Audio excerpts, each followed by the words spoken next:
mga ka-wonder, another day, another parcel. At kung naghahanap nga kayo ng affordable computer speaker, naku, this one is for you. Ang tagal ko na nga rin pala naghahanap ng speaker na pwedeng i-connect sa aking laptop for entertainment and for educational purposes. Buti na lang nakita ko tong computer speaker ng Popcorn Southeast Asia. Ang hanap ko nga palang speaker is yung maliit lang at magaan para pwede kong bitbitin kahit saan. At ayan, i-unbox na natin. May kasama nga pala itong user manual. At yung connector nga pala nito para sa ating computer or laptop is nakakonect na dito sa dalawang speakers. Sa end nga pala nito is yung USB charging cable at yung jack for audio. Madali lang din itong i-setup, ipa-plug lang natin ito sa ating computer or laptop and that's it.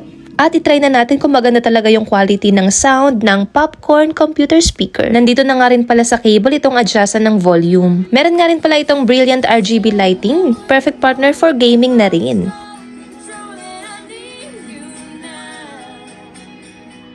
O diba, small but terrible ang speakers na to.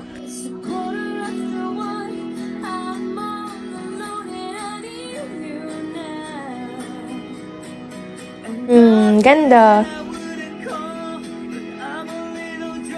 Kaya kung naghahanap pa rin ng magandang speaker for your laptop or computer, alam mo na, you can check this out. Iwan ko na lang dyan yung link.